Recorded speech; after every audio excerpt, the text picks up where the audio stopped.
Deus não quer que você se desgaste carregando fardos que Ele nunca te pediu para carregar. Descubra quem você não deve ajudar. Você já se encontrou constantemente dando de si para pessoas que apenas o esgotam. Você já ajudou alguém repetidamente apenas para perceber que essa pessoa nunca muda verdadeiramente.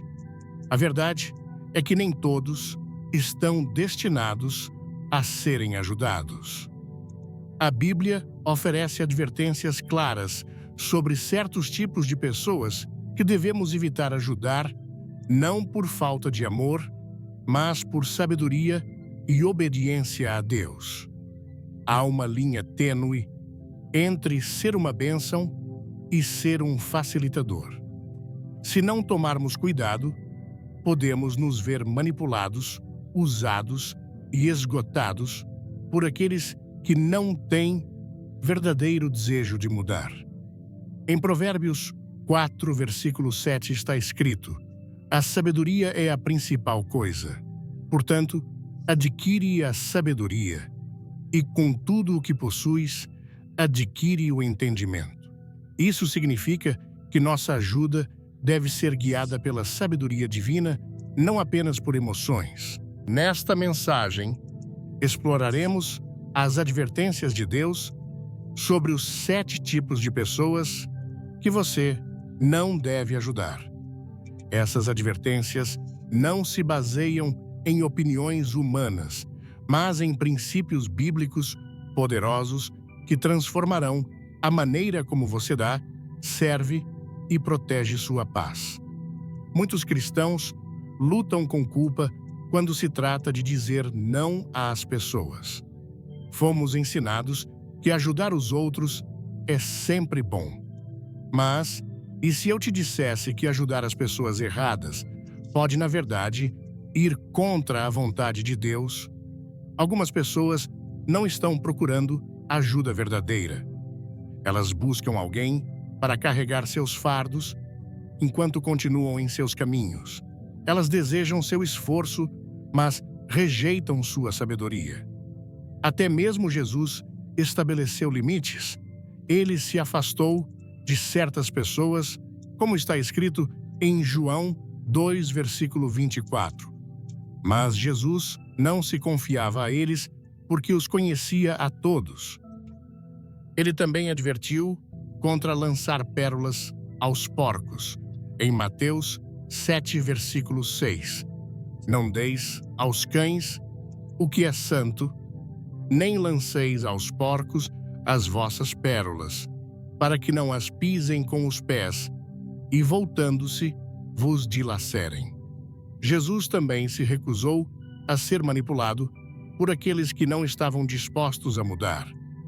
Se Jesus estabeleceu limites, por que nós lutamos para fazer o mesmo? Antes de começarmos, deixe um nos comentários se você quer aprender as advertências de Deus. E se inscreva para não perder nada. Vamos explorar os 7 tipos de pessoas que você não deve ajudar, segundo a Bíblia. 1. Os preguiçosos e ociosos. Amados, ouçam com ouvidos espirituais e um coração discernidor. Há uma diferença entre ajudar aqueles que estão enfrentando dificuldades e capacitar aqueles que se recusam a agir. A Bíblia é clara. A preguiça não é uma fraqueza, é uma escolha, um hábito e, em última análise, uma forma de autossabotagem. Em Provérbios 10, versículo 4, está escrito: as mãos preguiçosas empobrecem o homem, mas as mãos diligentes trazem riqueza.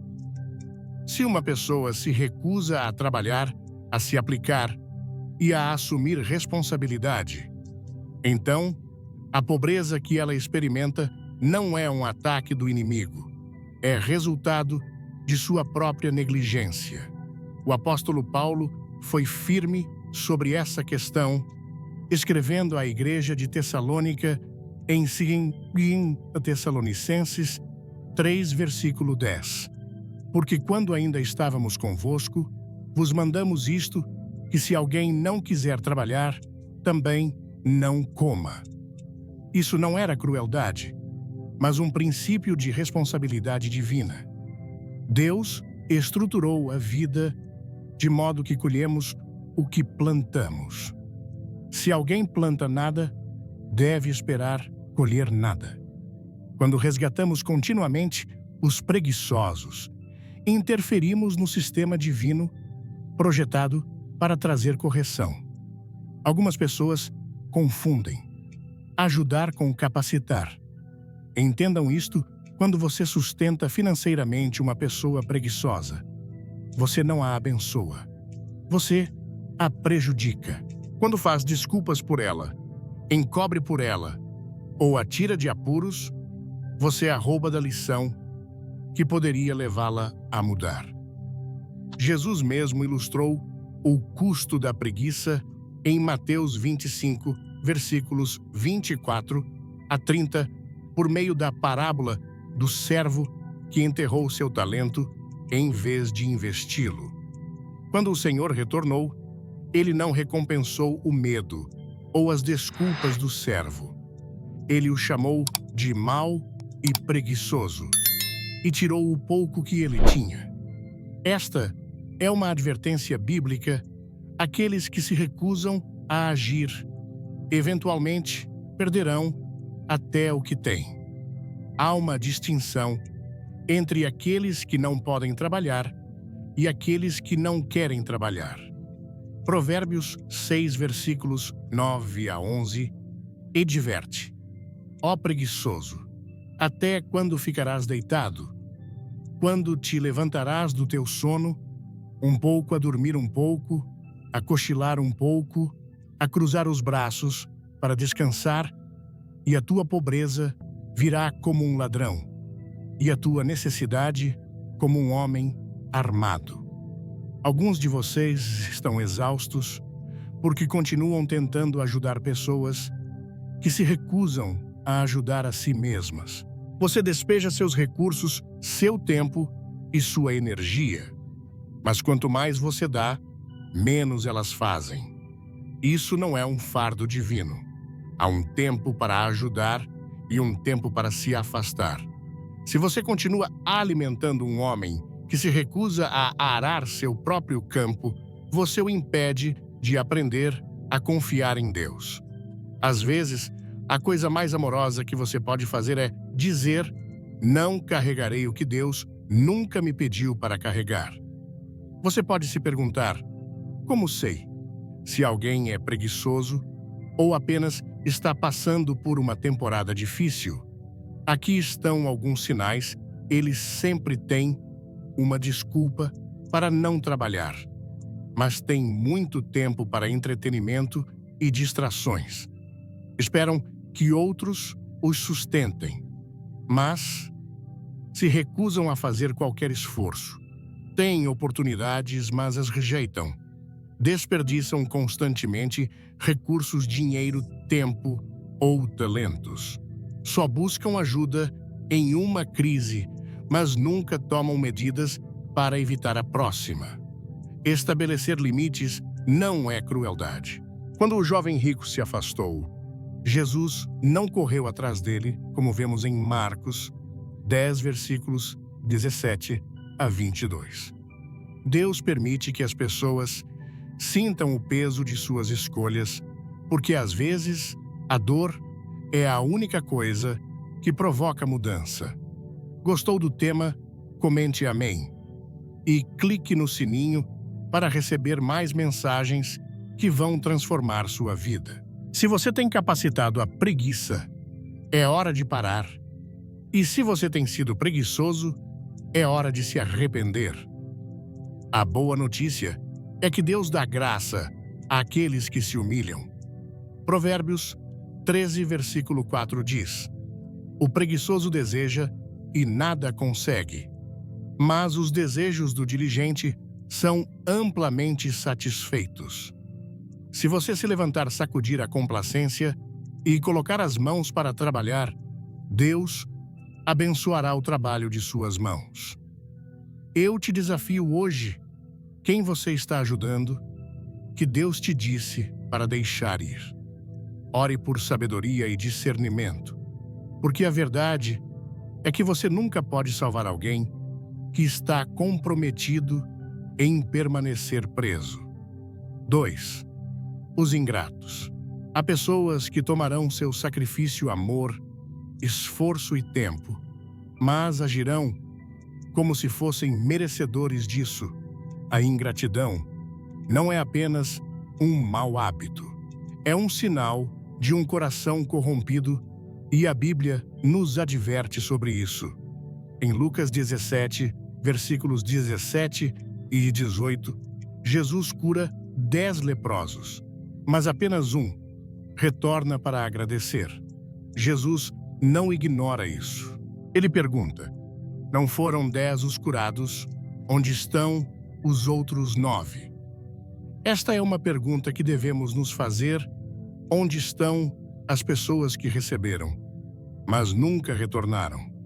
Onde estão aqueles que foram ajudados, mas nunca expressaram gratidão? A gratidão é a marca de um coração humilde e piedoso, enquanto a ingratidão é a marca do egoísmo e da presunção. Em 2 Timóteo 3, versículo 2, Paulo adverte que nos últimos dias as pessoas serão amantes de si mesmas, amantes do dinheiro, ingratas, profanas. Você percebeu? A ingratidão é um sinal de uma geração sem Deus. Ajudar uma pessoa ingrata é como despejar água em um poço sem fundo. Não importa o quanto você dê, nunca será suficiente. Quanto mais você sacrifica, mais elas exigem. Provérbios 17, versículo 13, adverte: o mal não se afastará da casa daquele que paga o bem com o mal. Algumas pessoas não apenas deixam de dizer obrigado, elas se voltam e maltratam aqueles que as ajudaram. Se você se encontra constantemente tentando agradar pessoas ingratas, lembre-se, Deus não te chamou para ser capacho de ninguém. Pare de dar o seu melhor para aqueles que não valorizam isso.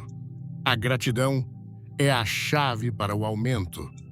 Quando Jesus multiplicou os pães e os peixes, em João 6, versículo 11, ele deu graças antes de distribuí-los.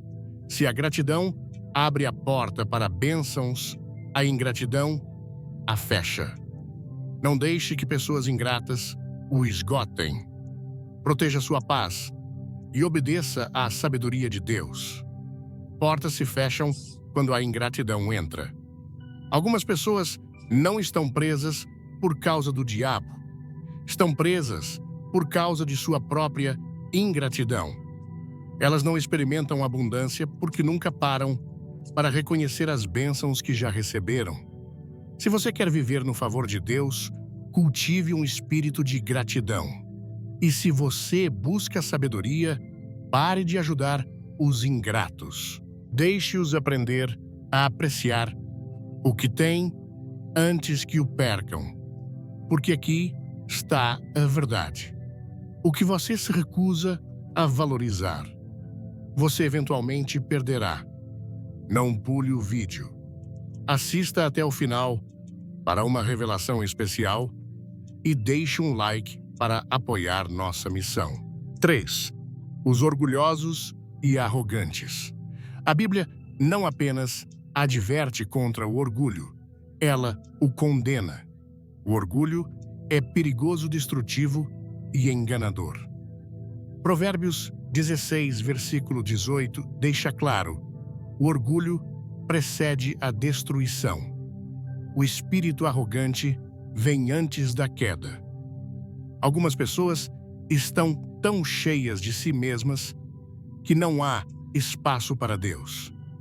Elas são consumidas por sua própria sabedoria, suas próprias conquistas, seus próprios modos de fazer as coisas. deixando nenhum espaço para correção ou conselho. E sabe o que acontece com essas pessoas? Elas caem toda vez. A palavra nos adverte: Deus resiste aos orgulhosos, mas dá graça aos humildes. Como está escrito em Tiago 4, versículo 6. Você ouviu isso? Deus mesmo resistirá a você se você operar na arrogância. Você não está apenas enfrentando circunstâncias ou pessoas. Você está em oposição a Deus e deixe-me te dizer algo, você não pode vencer essa batalha. Agora, eu sei o que você está pensando, mas não devemos ajudar as pessoas. Sim, ajudamos os feridos, levantamos os caídos e fortalecemos os fracos, mas não desperdiçamos nosso tempo tentando ajudar aqueles que se recusam a reconhecer sua necessidade de ajuda, porque o orgulho é uma porta fechada. Quando você tenta corrigir uma pessoa orgulhosa, ela rejeita a sabedoria. Quando você tenta guiá-la, ela ignora o conselho. Quando você tenta alertá-la, ela despreza o aviso. Provérbios 26, versículo 12 afirma: Você vê uma pessoa que se julga sábia, há mais esperança para um tolo do que para ela. O orgulho é autossabotagem. Algumas pessoas não estão sofrendo por ataques demoníacos ou circunstâncias externas. Elas sofrem porque se recusam a ouvir, agir ou se humilhar. E deixe-me te dizer algo: se você continua tentando ajudar uma pessoa orgulhosa, você acabará frustrado e exausto. Você não pode resgatar alguém que não acredita que precisa ser salvo. Para esclarecer, confiança e arrogância não são a mesma coisa. A confiança vem de confiar em Deus, enquanto a arrogância vem de confiar em si mesmo. A pessoa confiante diz: tudo posso naquele que me fortalece, como em Filipenses 4, versículo 13. A pessoa arrogante diz: eu fiz isso, eu construí isso, eu conquistei isso. E quando você começa a tomar crédito pelo que pertence a Deus, você se prepara para uma queda. Não há imagem mais clara do orgulho levando à destruição do que o rei Nabucodonosor em Daniel 4, versículo 30. Ele tinha poder, riqueza e influência, mas cometeu um erro crítico. Tomou crédito pelo que Deus havia feito. Um dia, ele olhou para seu reino e declarou: não é esta a grande Babilônia que eu construí como residência real, com meu poder soberano e para a glória da minha majestade? No momento em que essas palavras saíram de sua boca, o julgamento caiu. Deus o despojou de seu poder, expulsou-o de seu palácio e o fez viver como animal por 7 anos, até que ele se humilhasse e reconhecesse que somente Deus reina. Depois, a Faraó, no livro de Êxodo, Moisés o advertiu 10 vezes para se humilhar, ouvir e deixar os israelitas irem. Mas Faraó endureceu seu coração. Ele se recusou a ouvir, submeter-se ou reconhecer a autoridade de Deus. O resultado: seu reino foi devastado por pragas, seu exército afogado no Mar Vermelho e seu legado destruído. O orgulho cega as pessoas. Ele as faz ignorar advertências, rejeitar conselhos sábios e lutar batalhas que nunca foram destinadas a lutar. Alguns de vocês estão frustrados agora porque continuam tentando ajudar pessoas que se recusam a receber ajuda. Você continua despejando sabedoria, mas elas a rejeitam. Você continua tentando liderá-las, mas elas resistem. Você continua alertando-as, mas elas se recusam a ouvir. E deixe-me te dizer algo: Você não pode forçar sabedoria sobre um tolo. Jesus mesmo disse, em Mateus 7, versículo 6, não deis aos cães o que é santo, nem lanceis aos porcos as vossas pérolas, para que não as pisem com os pés e, voltando-se, vos dilacerem. Algumas pessoas são tão arrogantes que tomarão a sabedoria que você lhes dá e a pisotearão. Você não pode ajudar alguém que se recusa a reconhecer que precisa de ajuda. Você não pode corrigir alguém que acredita estar sempre certo. E se você continuar tentando forçar sabedoria sobre essa pessoa, tudo o que você fará é desperdiçar seu tempo, drenar sua energia e convidar estresse desnecessário para a sua vida. Agora, não estou dizendo para ser duro ou rude, mas estou dizendo que você deve usar discernimento. Se você vê orgulho em alguém, confronte-o com amor. Mas se eles se recusarem a ouvir, afaste-se e deixe Deus lidar com eles. Algumas lições só podem ser aprendidas através da dificuldade. Algumas pessoas nunca mudarão até serem humilhadas. Nabucodonosor não mudou até perder tudo. Faraó não cedeu até que todo o seu exército foi destruído. Às vezes, a coisa mais amorosa que você pode fazer é permitir que alguém experimente as consequências de sua própria arrogância, porque ouça-me, Deus sabe como humilhar os orgulhosos. Quer sabedoria divina? Comente 7. E se inscreva agora para crescer na fé com a gente. 4. Os ímpios e pecadores. Vivemos em um mundo onde as pessoas dizem Deus ama a todos. E sim, isso é verdade, mas não confunda o amor de Deus com a aprovação de Deus. Deus não abençoa a maldade. Deus não apoia o pecado. Deus não recompensa a rebelião.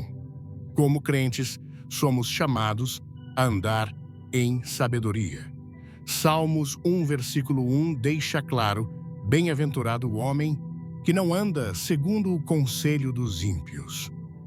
Você ouviu isso? Se você quer ser abençoado, deve se separar das pessoas ímpias.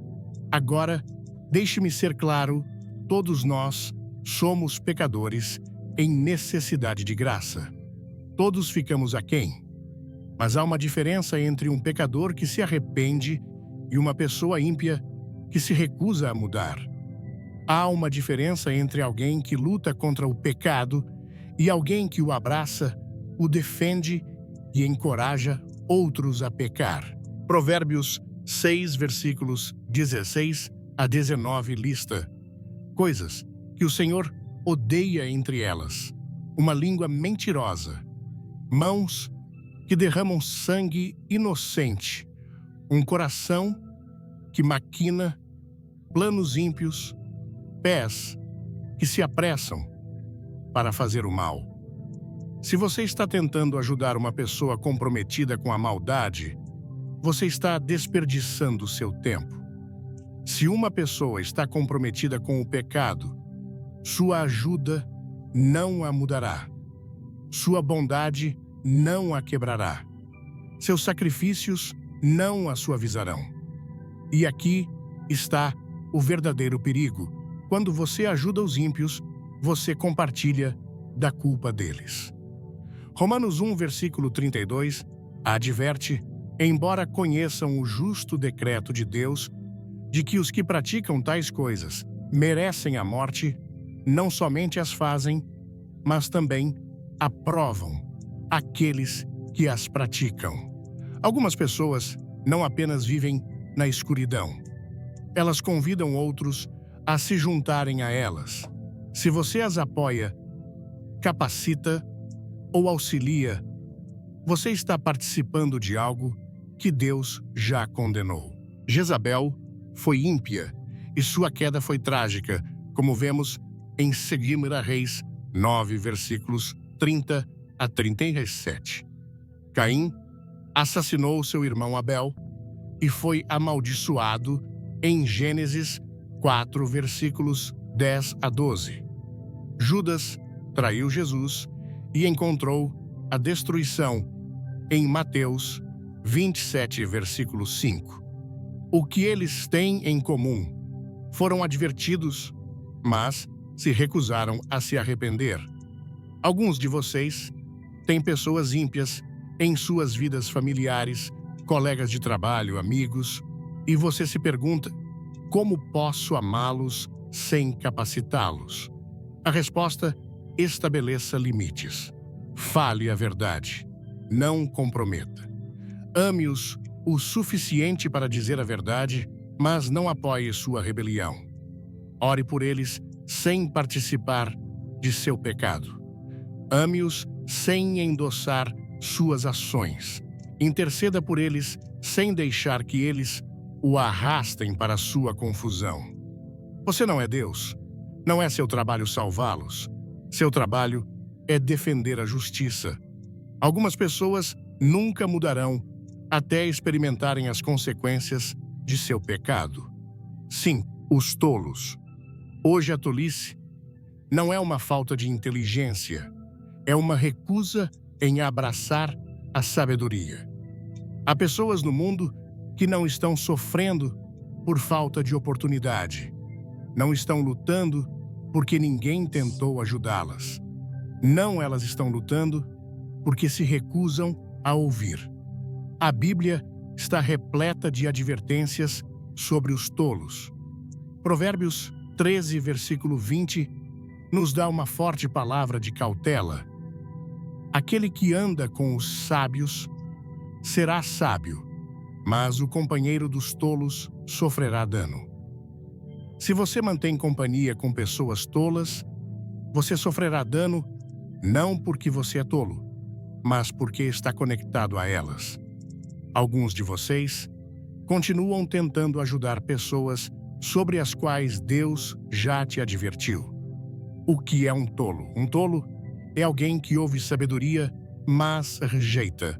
Um tolo é alguém que repete os mesmos erros repetidamente.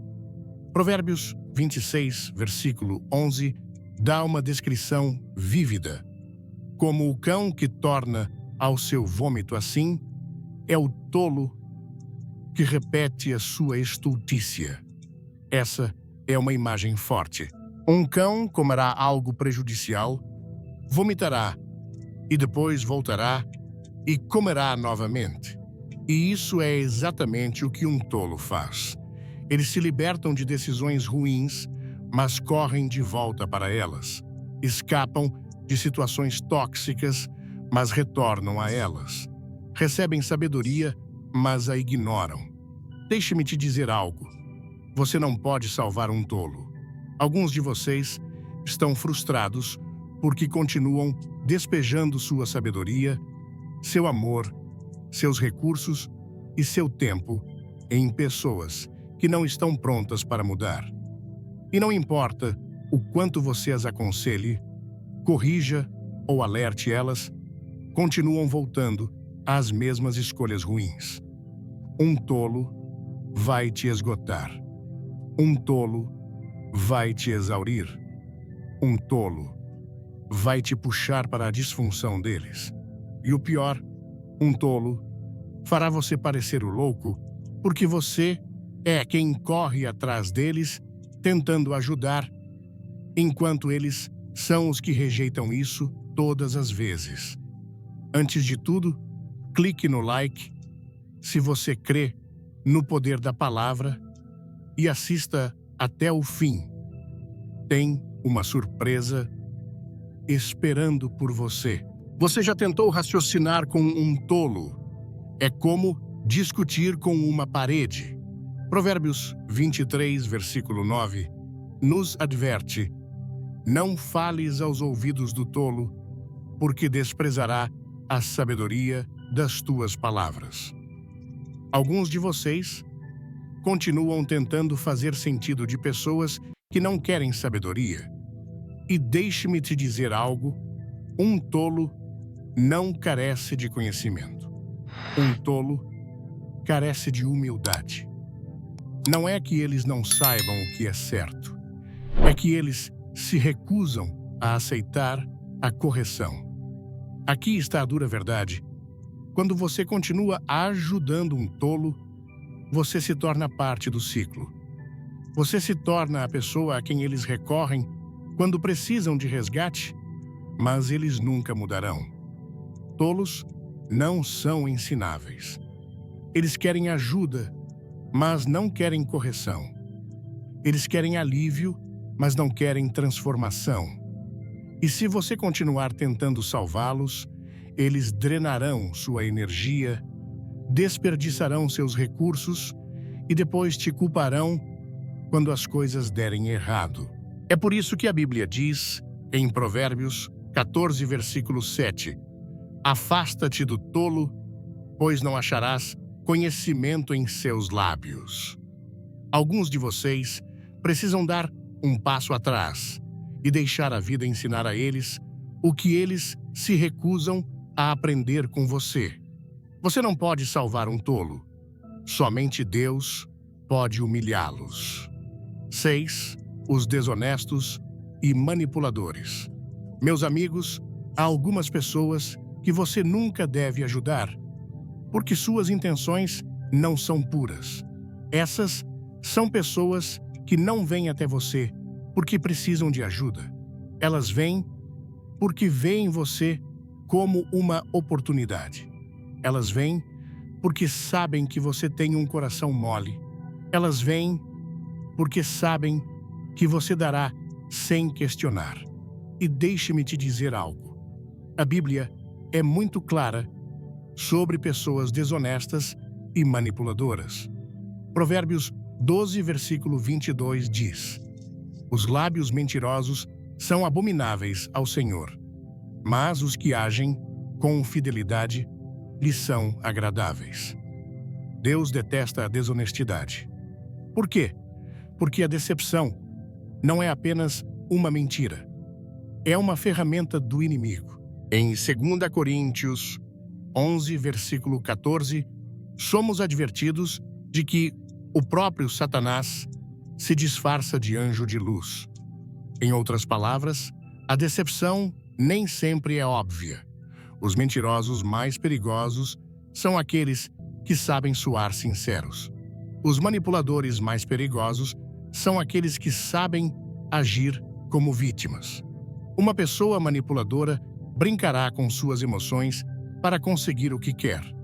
Eles farão você se sentir culpado, distorcerão sua bondade, usarão bajulação e fingirão ser algo que não são.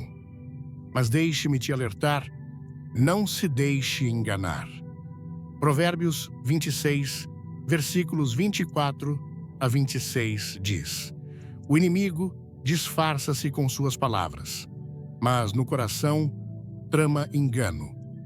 Embora sua fala seja sedutora, não acredite nele. Há pessoas que dirão tudo o que você quer ouvir apenas para conseguir o que querem. E alguns de vocês caíram nessa armadilha.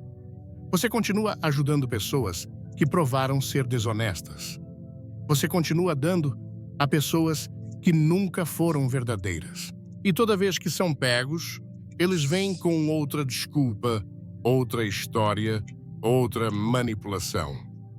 Deixe-me te dizer algo: se alguém te manipulou para conseguir sua ajuda, ele não a merece. Se eles distorceram a verdade, te fizeram sentir culpado ou te pressionaram a dar, você precisa dar um passo atrás e deixá-los ir.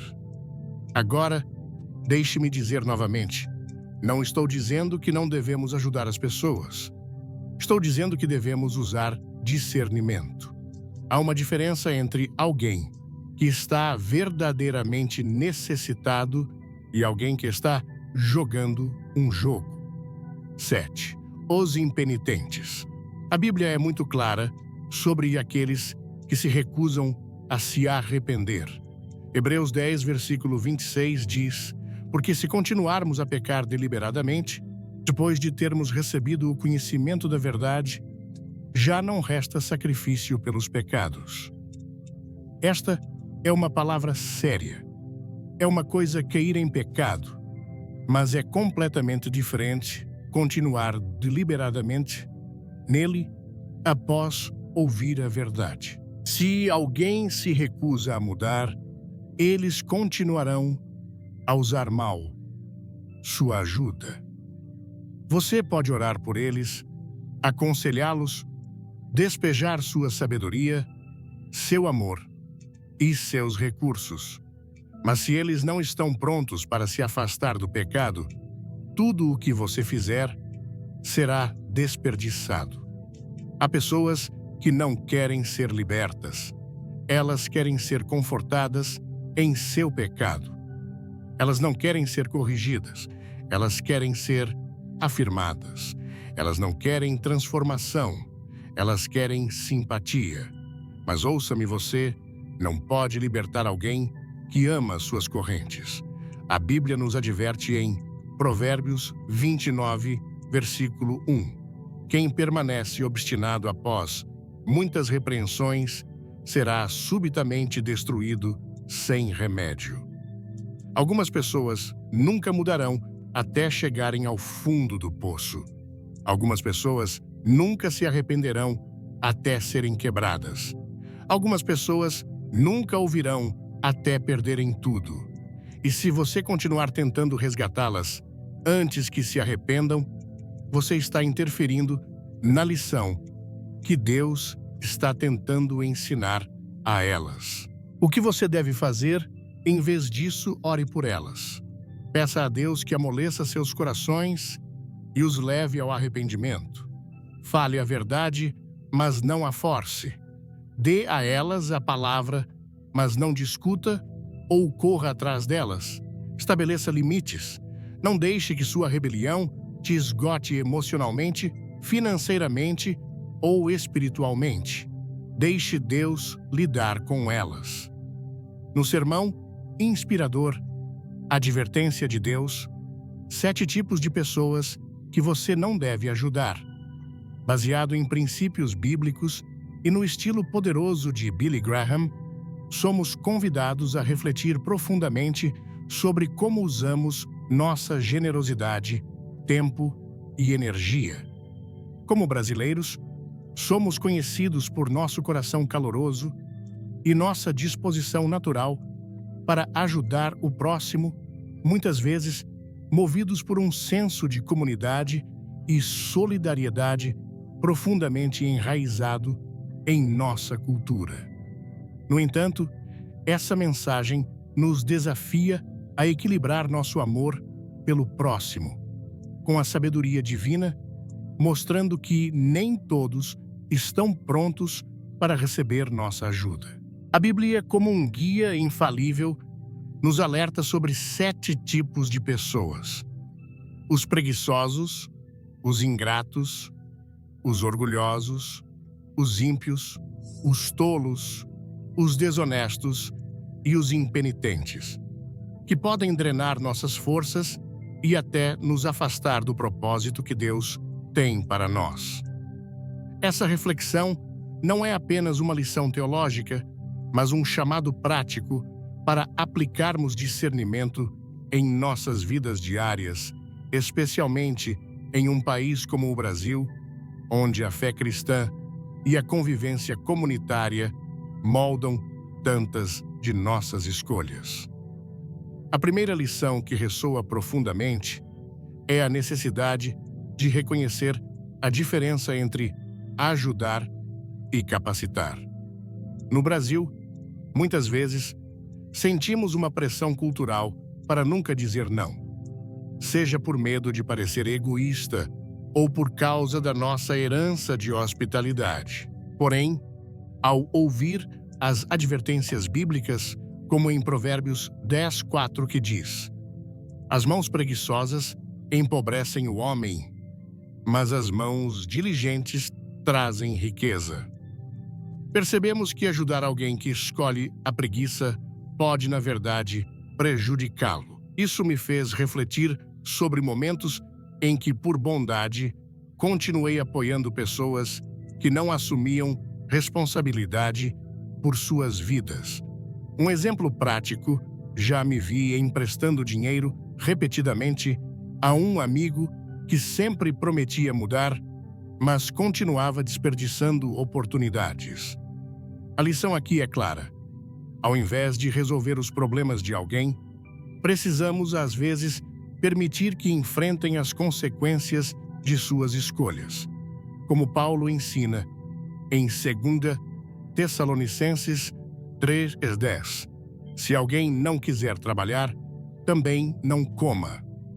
Aplicando isso, comecei a estabelecer limites claros, oferecendo conselhos e orações, mas deixando que a pessoa aprendesse com suas próprias ações. Isso não é falta de amor, mas um ato de sabedoria que honra o plano de Deus. Outro ponto marcante é a advertência contra os ingratos.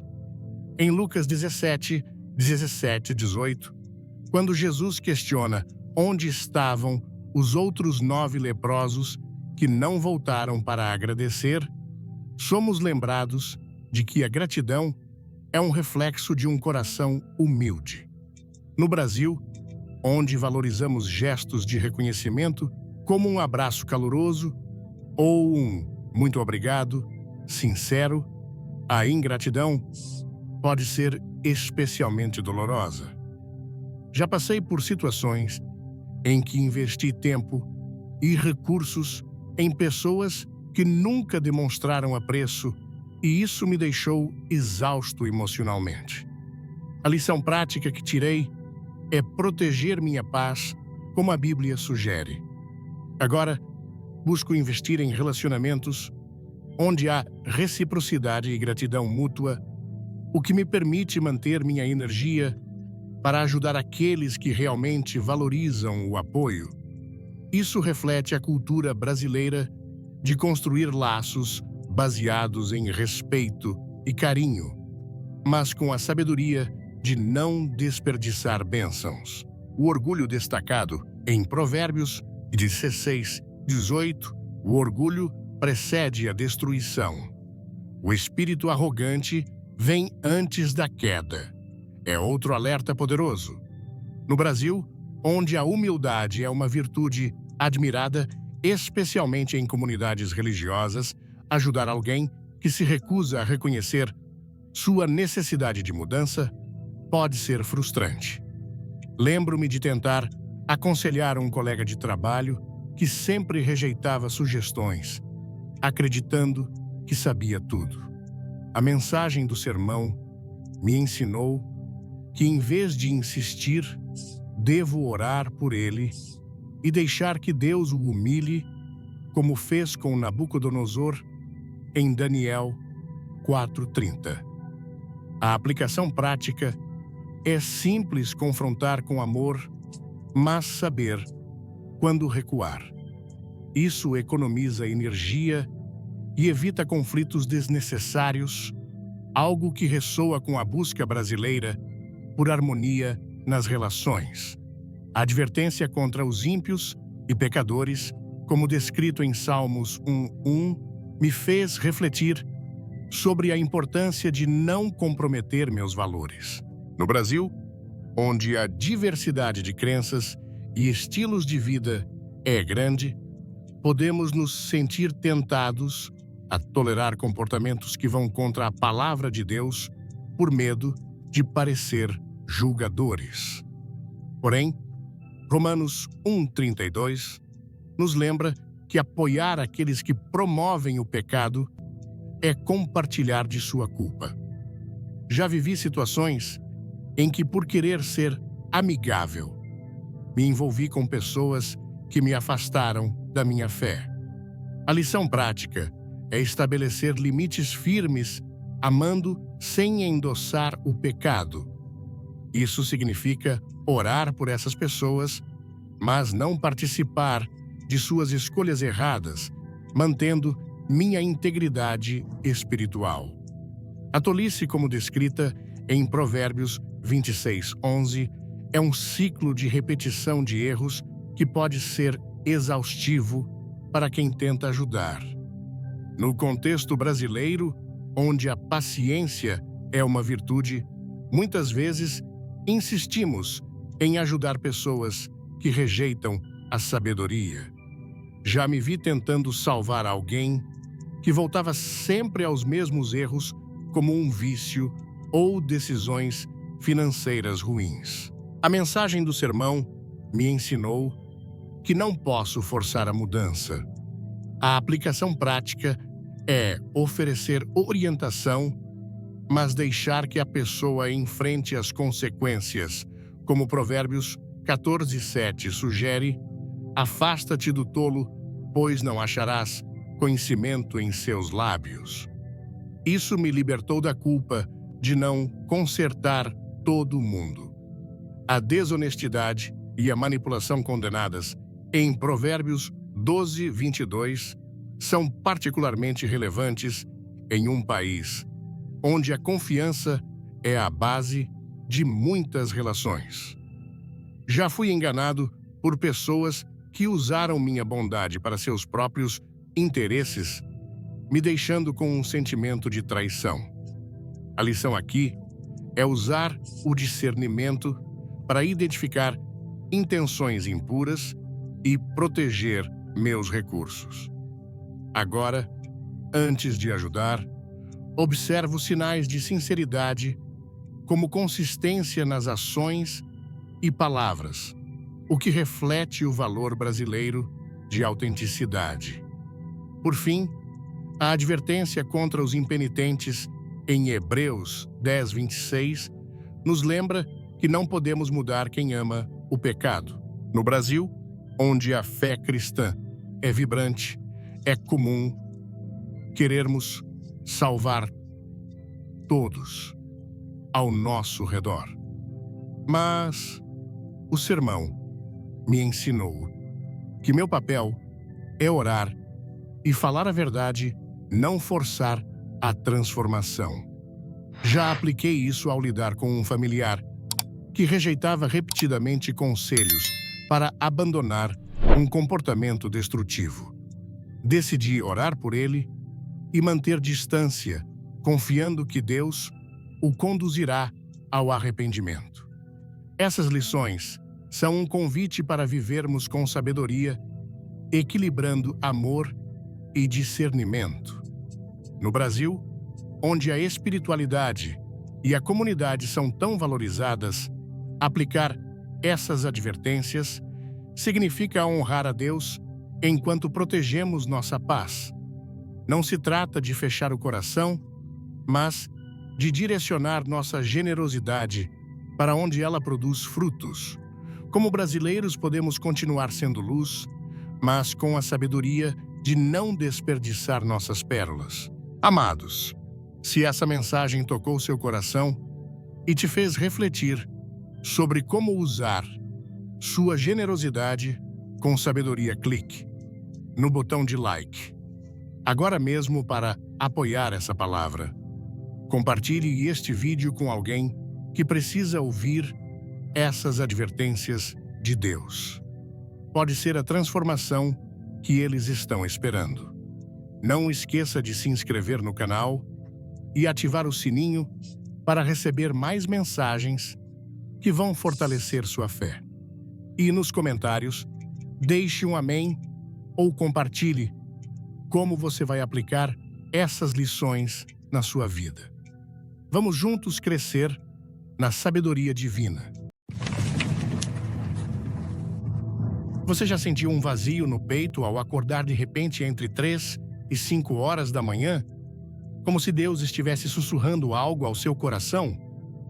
Você já acordou no meio da noite, entre as 3 horas e as 5 horas da manhã, sem alarme, sem motivo, apenas desperto? Alguns dizem que é inquietação, outros culpam o estresse. Mas e se eu te dissesse que é algo muito maior? Essa hora, essa janela sagrada, não é aleatória.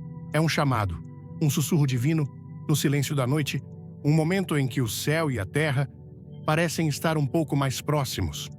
Nesse momento, você recebe uma escolha: voltar a dormir ou despertar para algo maior. Então, se você se encontrar acordado nessa hora, não desperdice.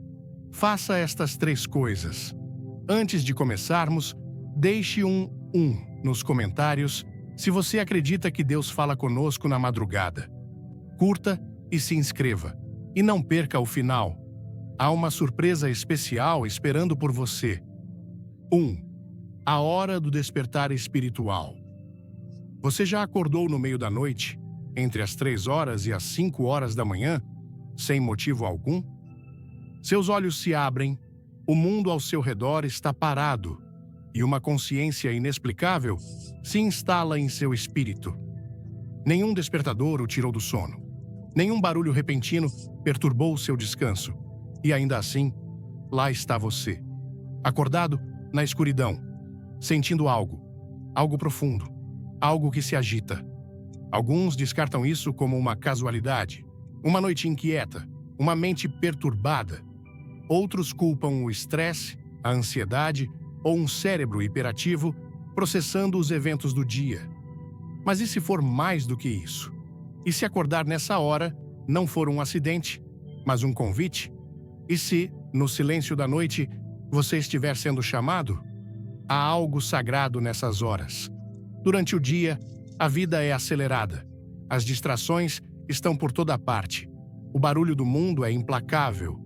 Mas no silêncio da madrugada, antes do nascer do sol e das exigências do dia começarem, existe um momento em que o céu e a terra parecem mais próximos, em que o tempo em si parece diferente, em que a alma pode finalmente ouvir o que muitas vezes é abafado.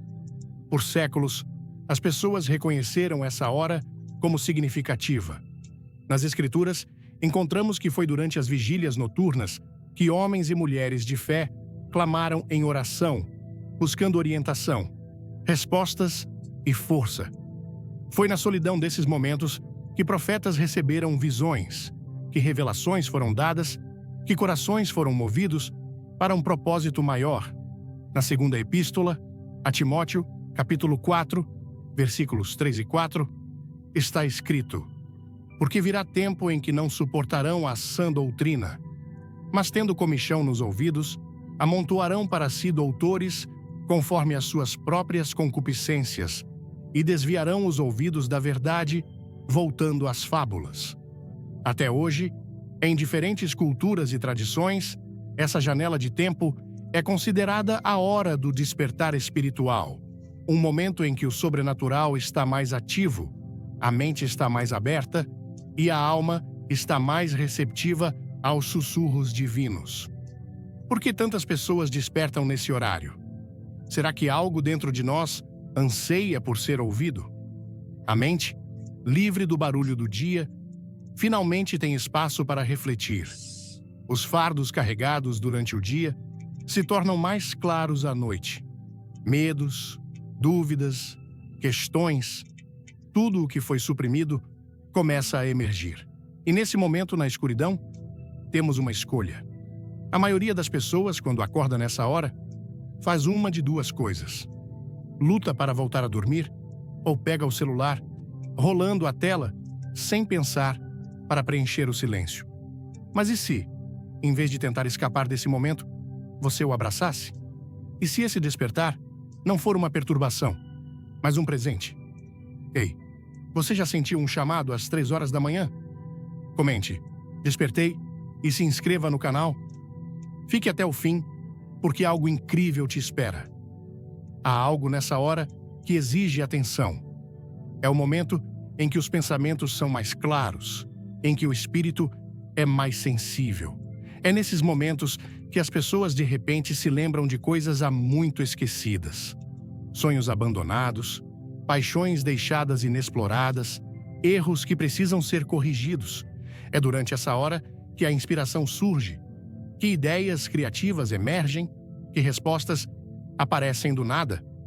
A mente, livre das ocupações do mundo, começa a processar o que realmente importa. Mas além dos pensamentos, além da reflexão, algo ainda mais profundo está acontecendo.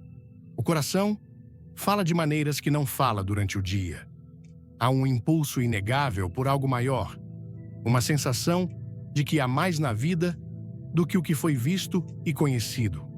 É nesses momentos que as pessoas se deparam com seu eu mais verdadeiro, sem distrações, sem fingimentos, apenas a realidade crua e honesta de seu espírito. Alguns acordam nessa hora com uma sensação de urgência, sentem um peso, um chamado que não conseguem explicar. Pode ser uma pessoa que vem à mente de repente, alguém que não pensaram em anos, mas agora sentem uma necessidade urgente de contatar. Pode ser uma decisão que estavam evitando, uma que sabem que precisam finalmente enfrentar. Pode ser uma sensação avassaladora de gratidão, uma profunda apreciação pela vida, por outra chance, pelo simples fato de estarem ainda aqui. Outros acordam com medo. São confrontados por suas ansiedades, seus arrependimentos, os fardos que carregam. As preocupações do amanhã parecem mais pesadas no silêncio da noite. Os fracassos de ontem parecem mais reais. As incertezas do futuro tornam-se inevitáveis. E, no entanto, nesse momento, há uma oportunidade de deixar tudo isso para trás, de entregar o peso, de trocar o medo pela fé, a dúvida pela esperança, a turbulência pela paz.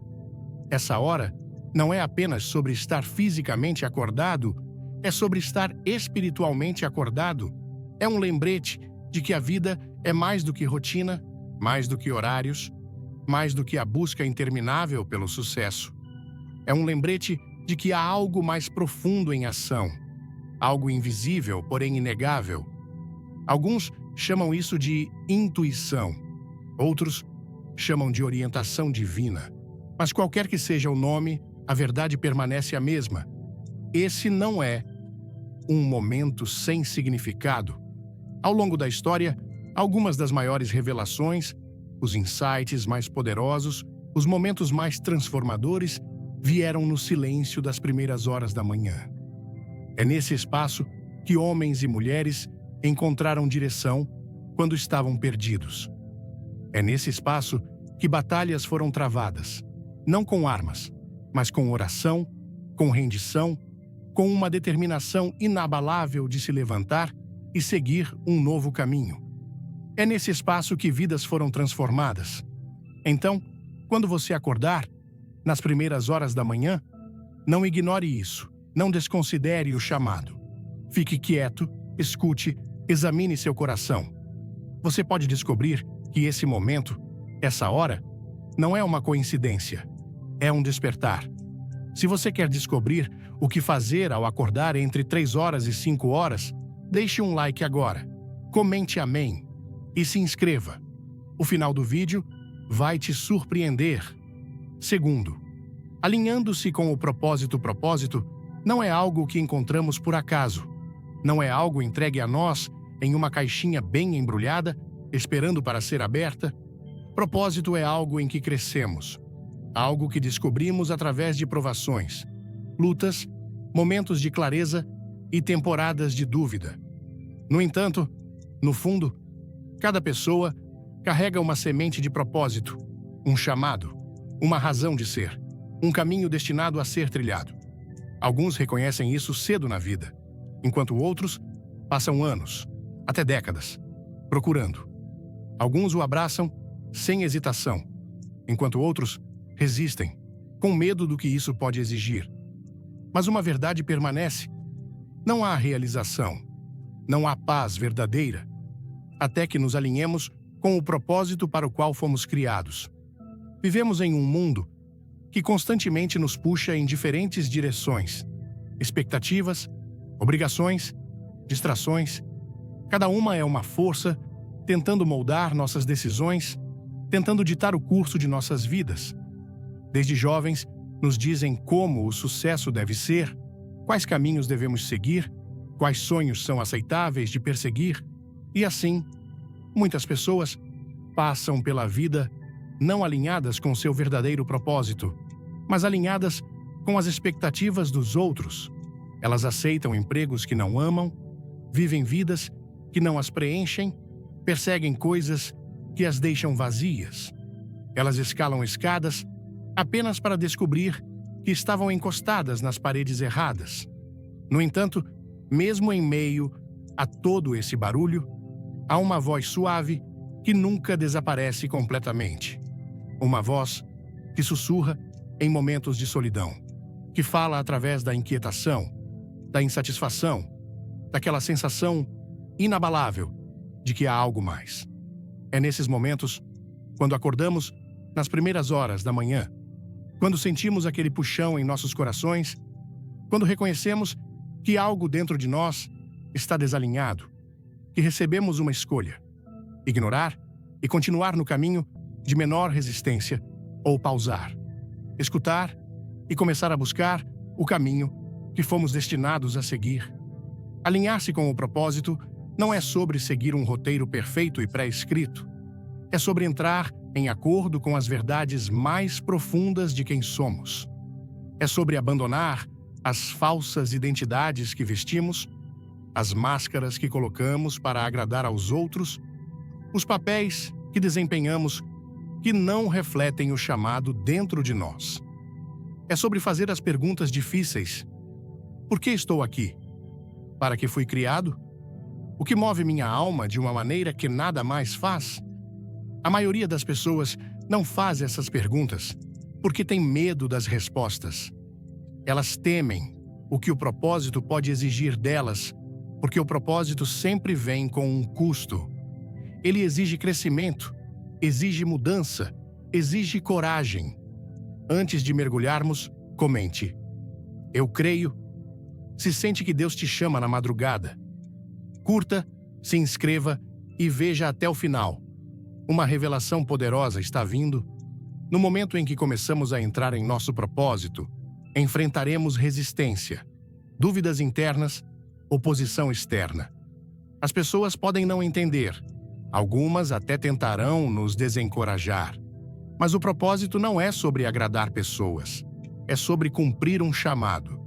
Alguns conhecem seu propósito há anos, mas o enterraram sob medo, sob desculpas, sob a crença de que não são qualificados, não são bons o suficiente, não estão prontos. Mas aqui está a verdade. Propósito não é sobre estar pronto, é sobre estar disposto. É sobre dar um passo, depois outro, mesmo quando o caminho é incerto.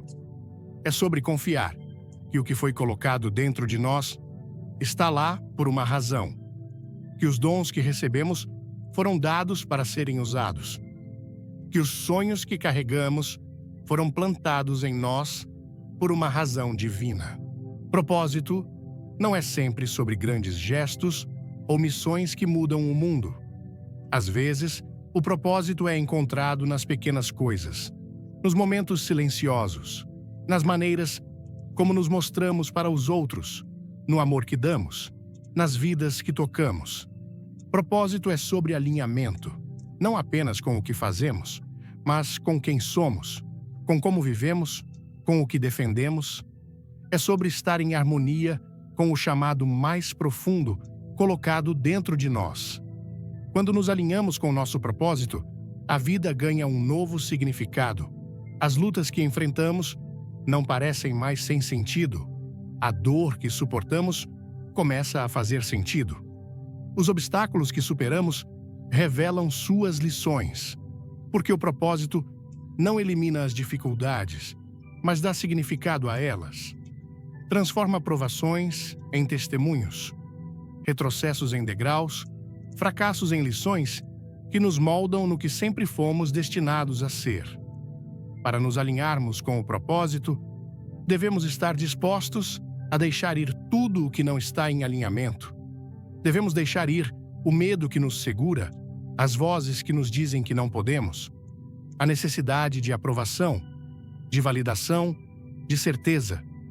Porque o propósito não vem com um mapa, ele vem com fé. Vem com uma disposição de confiar que, se dermos um passo na direção certa, o próximo passo se revelará. Propósito não é apenas sobre o que fazemos, é sobre quem nos tornamos. É sobre acordar cada dia com um senso de direção, com um fogo interno que não pode ser apagado. É sobre caminhar com confiança, sabendo que não estamos aqui por acidente, que nossa existência é intencional, que nossas vidas importam. Então, quando aquela voz chamar, quando um movimento em sua alma se recusar a ser ignorado, escute, porque o propósito está esperando, o alinhamento é possível e a vida que você foi destinado a viver está mais próxima do que você pensa. Terceiros passos de ação para a transformação. Transformação é uma palavra que carrega grande peso. É uma palavra que significa mudança em um nível profundo e pessoal. Uma metamorfose que vai além de melhorias superficiais, alcançando o cerne de quem somos. É sobre crescimento, renascimento e tornar-se a pessoa que sempre fomos destinados a ser. Transformação não é um destino, é uma jornada. E não é algo que acontece por acaso. Requer ação deliberada, uma série de passos que nos movem de onde estamos para onde devemos estar. A verdade é que a mudança nunca é fácil. Ela exige sacrifício, exige disciplina, exige coragem para se afastar do que é confortável e familiar para abraçar algo desconhecido. Mas, apesar dos desafios, a transformação é possível para qualquer um disposto a dar o primeiro passo. A chave está em entender que a ação é necessária. Podemos pensar sobre a mudança, sonhar com ela, desejá-la, mas nada mudará, a menos que tomemos uma atitude. Você está pronto para ouvir o chamado de Deus? Deixe um nos comentários, curta o vídeo e se inscreva. Fique até o fim para uma mensagem que vai tocar seu coração. O primeiro passo de ação na transformação é talvez o mais fundamental: a decisão de mudar. A mudança não acontece por si só. Ela começa quando você decide que onde está não é mais onde quer estar. Começa quando você olha para a sua vida e reconhece que algo precisa mudar. Talvez seja sua mentalidade. Talvez sejam seus hábitos. Talvez sejam seus relacionamentos, sua carreira ou sua saúde física. Seja o que for, a transformação começa com o ato simples, porém poderoso, de decidir. Para muitas pessoas, a decisão de mudar vem após um chamado de despertar. Pode ser uma experiência dolorosa, um momento de fracasso ou um evento que os abala profundamente. Para outros, a decisão vem gradualmente, à medida que se tornam cada vez mais insatisfeitos com suas circunstâncias atuais. De qualquer forma, a decisão de mudar é o ponto de partida. É o momento em que você reconhece que merece mais, que é capaz de mais e que é hora de entrar em seu potencial. Mas uma vez que a decisão é tomada, o próximo passo é muitas vezes o mais difícil: assumir a responsabilidade por sua vida. Vivemos em um mundo que frequentemente busca alguém ou algo para culpar quando as coisas dão errado. É fácil apontar o dedo para os outros, para as circunstâncias, para o passado. Mas a verdade é que somos os arquitetos de nosso próprio destino. Ninguém mais tem o poder de moldar nosso futuro, a menos que demos esse poder a eles. A transformação exige que assumamos total responsabilidade por onde estamos na vida, reconhecendo que nossas escolhas, nossas ações e nossa mentalidade nos trouxeram até aqui. Assumir a responsabilidade é empoderador. Significa que não importa quão difíceis sejam as circunstâncias, não importa quão impossível a situação pareça, você tem o poder de mudá-la. No momento em que paramos de culpar e começamos a assumir nossa vida, desbloqueamos o potencial para o crescimento. Tornamo-nos os criadores de nossa própria história. Percebemos que nosso futuro está em nossas mãos e cabe a nós escrever o próximo capítulo. Em seguida, a transformação exige clareza de visão. Sem uma visão clara de onde você quer ir, é fácil se perder pelo caminho. Todos já ouvimos o ditado: se você não sabe para onde está indo, qualquer estrada te levará lá. A transformação precisa de direção, precisa de foco. Você deve ter uma visão de quem quer se tornar e o que quer alcançar. Essa visão atua como uma bússola, guiando você através das provações e desafios que inevitavelmente virão. Uma visão é mais do que apenas um objetivo. É uma imagem de seu futuro eu, a pessoa que você aspira a ser. É a pessoa que venceu seus medos, que superou obstáculos, que alcançou o que antes parecia impossível. É a pessoa que vive em alinhamento com seu propósito, que caminha com confiança, que inspira os outros pelo exemplo que dá. Ter uma visão clara de quem você quer ser não apenas o motivará, mas lhe dará a força para superar momentos de dúvida. Uma vez que sua visão esteja clara, você precisa criar um plano de ação. A transformação não acontece em um dia. E certamente não acontece por pensamento positivo. Requer um plano detalhado, passo a passo, que o leve de onde você está para onde quer estar. Um plano fornece estrutura e responsabilidade. Ele divide o grande objetivo em passos menores e gerenciáveis, tornando o processo de transformação menos avassalador e mais alcançável. Um bom plano deve levar em consideração todos os aspectos de sua vida que precisam mudar. Se você quer transformar sua saúde, seu plano deve incluir mudanças na sua dieta, rotina de exercícios e mentalidade. Se você quer transformar sua carreira, seu plano deve incluir passos para melhorar suas habilidades, expandir sua rede de contatos e ganhar a experiência necessária para o trabalho que deseja. Seja qual for sua visão, seu plano deve ser projetado para movê-lo constantemente em direção ao seu objetivo, um passo de cada vez. À medida que você começa a implementar seu plano, a consistência se torna o próximo passo crítico. A transformação não é uma corrida, é uma maratona. A jornada exige esforço consistente, dia após dia, mesmo quando parece que nada está mudando. É fácil se desanimar quando o progresso parece lento, mas lembre-se, a mudança leva tempo. A verdadeira transformação é um processo e exige que você apareça todos os dias, mesmo quando é difícil. Consistência não é sobre fazer tudo perfeitamente. É sobre progredir de forma constante. É sobre dar pequenos passos todos os dias, mesmo que pareçam insignificantes na hora.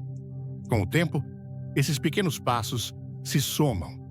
Um pequeno hábito feito consistentemente leva a uma transformação massiva. Ao longo do caminho, você enfrentará resistência. Isso é uma parte natural do processo de transformação. A resistência vem de muitas formas: medo, dúvida, preguiça, velhos hábitos. A versão antiga de si mesmo lutará para permanecer no controle. Você sentirá a tentação de desistir, de abandonar, de voltar ao que é confortável. Mas é nesses momentos que a transformação realmente acontece. É ao superar a resistência que você constrói força, resiliência e caráter. Quando a resistência surgir, é importante lembrar por que você começou. Quando você consegue se conectar ao propósito mais profundo por trás de sua transformação, você pode encontrar a força para continuar. A verdade é que nada que vale a pena vem fácil. A transformação é difícil, mas também é a jornada mais recompensadora que você empreenderá. Junto com a consistência e a resistência, outro passo crucial na transformação é a autorreflexão. À medida que você avança no processo, reserve um tempo para refletir sobre seu progresso. Verifique-se regularmente. Pergunte a si mesmo: estou me aproximando da minha visão? O que está funcionando e o que não está? Há áreas em que preciso ajustar meu plano? A autorreflexão permite recalibrar, corrigir o curso e permanecer no caminho certo. Ela ajuda a ver o progresso que você fez, o que pode ser incrivelmente motivador quando as coisas parecem difíceis. Outro passo fundamental na transformação é abraçar o desconforto. A verdade é que o crescimento real acontece fora de nossas zonas de conforto. A pessoa que você é hoje foi moldada por suas zonas de conforto, pelas rotinas familiares, pelos hábitos, pelas crenças que você mantém. Mas a pessoa que você precisa se tornar exige que você entre no desconhecido. Exige que você faça coisas que o assustam, coisas que o empurram além de seus limites. Abraçar o desconforto significa que você está disposto a enfrentar seus medos, a tentar coisas novas, a continuar mesmo quando é difícil. É onde a transformação realmente acontece. Nos momentos em que você sai do que é fácil, nos momentos em que você supera seus limites autoimpostos e descobre o quanto você é capaz. Finalmente, a paciência é necessária para a transformação. Muitas vezes, as pessoas desistem porque esperam que os resultados cheguem rápido demais. Elas querem que a mudança aconteça da noite para o dia. Mas a transformação é um processo que leva tempo.